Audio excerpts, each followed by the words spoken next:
Master Praveen మృతిపై వివిధ రకాలుగా దర్యాప్తు చేసినట్లు ఐజీ అశోక్ కుమార్ తెలిపారు. ఈ కేసుకు సంబంధించి రాజమహేంద్రవరంలో ఆయన వివరాలు వెల్లడించారు. ప్రవీణ్ దారిలో వెళ్తుండగా పలువురితో మాట్లాడారు.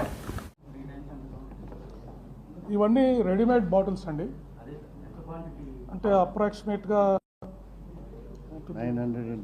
950 రూపీస్ ఉన్నారు. బుడ్వైజర్ బీర్స్ 2, బాకాడి జిన్, జైసాల్మర్ జిన్ ఒకటి కొన్నారు. ఎక్కడ సవేరా లిక్కర్ మార్ట్లో కొన్నారండి.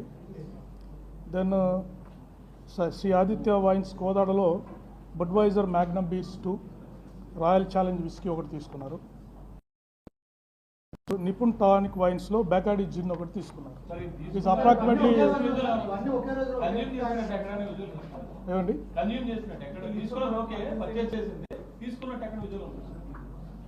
విజువల్స్ మాకు దొరకలేదు. కొంత ఫుటేజ్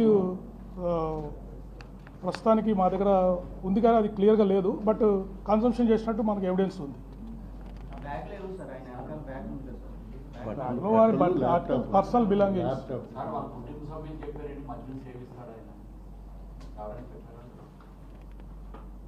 అది ప్రస్తుతానికి మేము డిస్క్లోజ్ చేయలేమండి. వారి వైఫ్తో మాట్లాడిన విషయాలు వారు చెప్పింది మళ్ళీ మీకు డిస్క్లోజ్ చేస్తాం. Right, next. 42 CCTV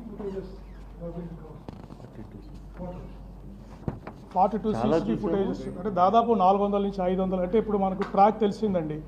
వారు హైదరాబాద్లో 11 o'clock బయలుదేరారు, ఈవినింగ్ 11:42 చనిపోయారు. సో ఎక్కడైతే వారు ట్రావెల్ చేస్తున్నారో ఆ ఏరియాలో ఉన్న CCTV ఫుటేజెస్ అన్నీ ఆ టైం అప్రాక్సిమేట్ ట్రావెల్ తీసుకుని అక్కడ ఉన్న CCTV ఫుటేజ్ అన్నీ చూసుకోవడం జరిగింది. దాదాపు 400 to 600 CC ఫుటేజ్ మనం వెరిఫై చేశాము. అరౌండ్ 40 to 60 కెమెరాస్లో మనకు ఎవిడెన్స్ దొరికిందండి. సార్ వచ్చిన విషయం సార్, లాటాప్ బాటిల్ తీసుకున్నప్పుడు చూపిస్తుంది వచ్చిన ఒక వ్యక్తి పొద్దున్న సాయంత్రం లాటాప్ ఇంత జల్దీ చేయగలరా సార్? అంటే అది that depends on the condition of the driver. ఇప్పుడు కొత్తగా ఆల్కహాల్ తీసుకుంటే అది వారికి ఎక్కువ మత్తు కలగచ్చు. కానీ అందుకే మీకు హిస్టరీ చెప్పాను. లాస్ట్ మార్చిలో కూడా వారు ఒకసారి ఇక్కడికి వచ్చినప్పుడు 2 సార్లు వైన్ షాప్కి వెళ్ళి వారు లిక్కర్ తీసుకున్నారు. అంటే వారికి ఇదివరకు కూడా అలవాటు ఉంది అని చెప్పేసి మనకు క్లియర్గా ఇండికేషన్ తెలుస్తాం. కాబట్టి ఆటోమేటిక్గా కొంత వారికి రెసిస్టెన్స్ కూడా డెవలప్ అయి ఉండొచ్చు. లిక్కర్ కన్జంప్షన్ చేసినా కూడా కంట్రోల్ చేసుకొని డ్రైవ్ చేసే ఉండొచ్చు. కానీ ఆ రోజు మీరు అబ్జర్వ్ చేస్తే 3 times ఈ consumed liquor according to the evidence. అందువల్ల ఎక్కువసేపు జర్నీ చేయడం, ఆ రోజు ఎండ ఉండడము, అవన్నీ కంట్రిబ్యూటరీ ఫ్యాక్టర్ అయి ఉండొచ్చు.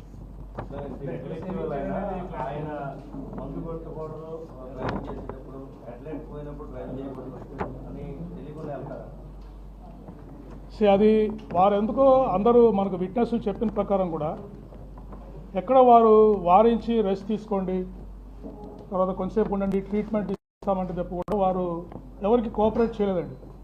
హరిహరిగా ఉన్నారు.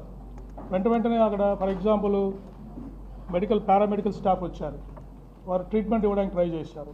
వారు అక్కడే ఆగిపోయేసి కొద్దిసేపు ట్రీట్మెంట్ తీసుకొని రెస్ట్ తీసుకుండొచ్చు. బట్ వినలేదు. నేను ఆల్ రైట్ అని చెప్పేసి వారు బయలుదేరి వచ్చేసారు. తర్వాత అక్కడ ఒక చోట పడిపోయారు. ఇక్కడ ఒక ఫుడ్ ప్లాజా దగ్గర పడిపోయారు. బస్సు కూడా వారికి మేజర్ యాక్సిడెంట్ మిస్ అయ్యారు. అక్కడ కూడా వారికి రెస్ట్ తీసుకునే అవకాశం ఉండేది. బట్ ఐఎమ్ ఆల్ రైట్ అని చెప్పేసి మళ్ళీ అక్కడి నుంచి బయలుదేరి వచ్చేసారు.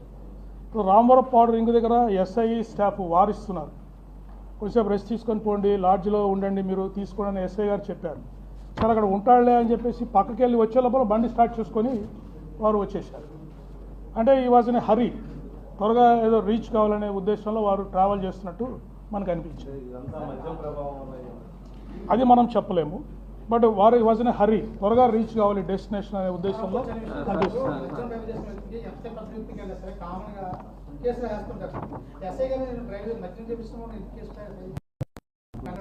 అంటే